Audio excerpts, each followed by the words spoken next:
Hi everyone, welcome to digital GK classes. तो आज की वीडियो काफ़ी इंपॉर्टेंट है क्योंकि आज हम हर एक एस्पेक्ट पे जो है डिस्कस करेंगे। जैसे कि आपका बीएड वर्सेस बीटीसी हो गया, कल बीपीएससी शिक्षा विभाग उच्च अधिकारियों की मीटिंग हुई, उसके बाद से भी अभी तक कोई फैसला नहीं आया है।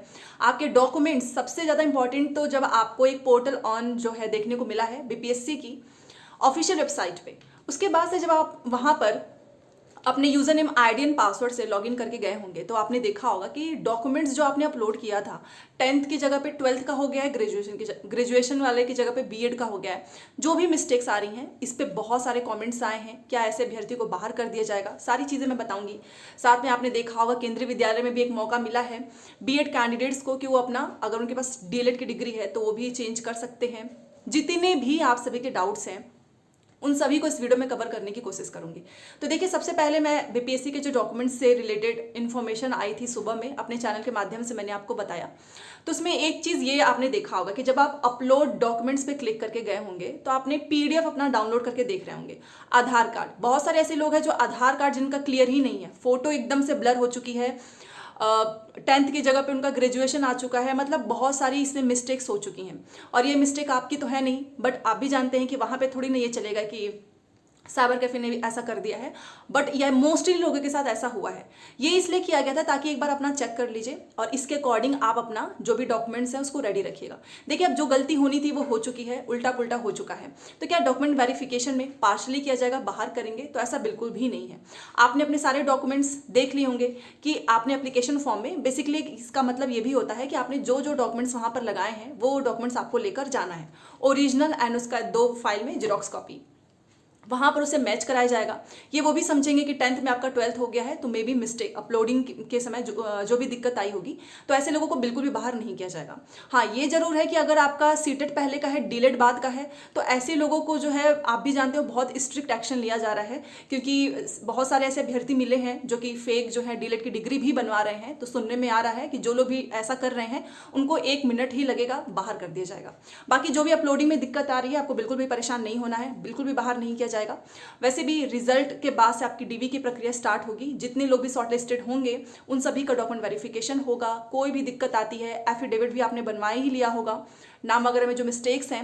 इसके अलावा आपका डॉक्यूमेंट्स एकदम सही है, ओरिजिनल है, चाहे वो कैटेगरी से रिलेटेड हो, चाहे वो निवास प्रमाण पत्र हो, तो कोई भी आपको बाहर करने वाला नहीं है क्योंकि इसमें वो कुछ ना कुछ वहाँ पर आपको जो है इम्प्रूव करने का मौका दे सकते हैं या जो भी चीज़ें होंगी, बट बाहर नहीं किया जाएगा। ठीक है। उसके बाद से सबसे ज़्यादा इंपॉर्टेंट है सीटेट से रिलेटेड, क्योंकि सीटेट का रिजल्ट आया ही नहीं। और जो बीपीएससी प्राथमिक है, कल आपने देखा होगा 14 सितंबर को बीपीएससी प्राथमिक का रिजल्ट आने वाला है।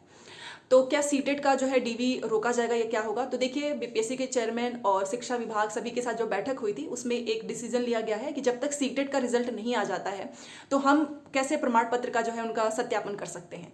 तो ऐसे जो भी सीटेट वाले स्टूडेंट्स होंगे ना, अपियरिंग वाले, उनका बाद में कराएंगे। फॉर एग्जाम्पल, मान लीजिए 14 को आपका रिजल्ट आ जाता है, 20 के बीच में डीवी प्रक्रिया स्टार्ट हो जाती है और तब तक अगर सीटेट का रिजल्ट नहीं आता है तो सीटेट का सत्यापन जो है वो बाद में होगा, प्रमाण पत्र। क्योंकि ऐसा इसलिए है क्योंकि मान लीजिए अगर वो कर देते हैं, जो भी वो शॉर्ट कट ऑफ बनाते हैं, कितने भी स्टूडेंट्स को उसमें सेलेक्ट करते हैं, उसके बाद से सीटेट का रिजल्ट आता है, सीटेट में कुछ लोग के नंबर्स नहीं आ पाएंगे तो बाहर हो जाएंगे, तो फिर से इनको दोबारा से सारी चीज़ें करनी पड़ेगी। इसीलिए सीटेट अपियरिंग का जो भी होगा वो बाद में इसका प्रमाण पत्र का सत्यापन होगा। अब बात कर लेते हैं केंद्रीय विद्यालय से। तो देखिए, केंद्रीय विद्यालय ने कल नोटिस निकाली थी और स्टार्ट हो चुका है, जो पोर्टल है वो ऑन हो चुका है। जितने भी बीएड कैंडिडेट्स हैं आप अपना डीएड में बदल सकते हो। 17 सितंबर उसकी लास्ट डेट है। अब सबसे इंपॉर्टेंट ये है कि बिहार में दोबारा से जो है आपको वैकेंसीज देखने को मिल रही है, उसमें 1 to 5 की कोई वैकेंसीज नहीं है। अच्छा, ये न्यूज़ में भी काफ़ी इंपॉर्टेंट बन रहा है क्योंकि कभी 1 लाख आता है, कभी 1.5 लाख आता है, कभी 170 ही दोबारा से आता है।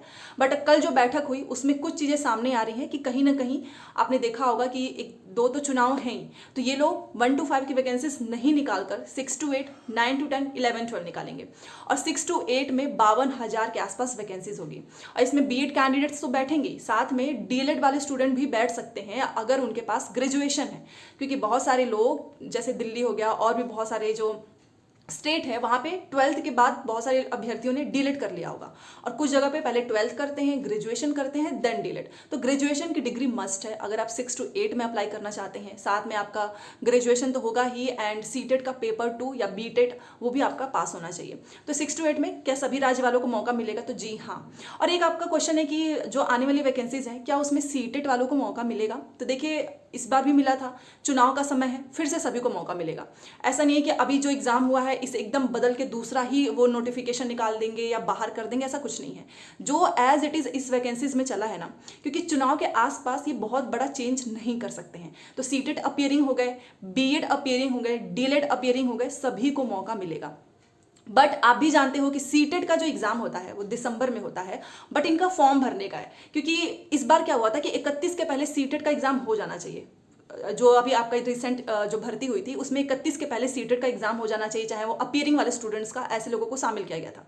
अब सीटेट देखते हैं, क्योंकि अभी तो सीटेट का रिजल्ट ही नहीं आया है, ना ही सीटेट की कोई आंसर की आई है जिससे आपको एक एग्जैक्ट आइडिया लगे।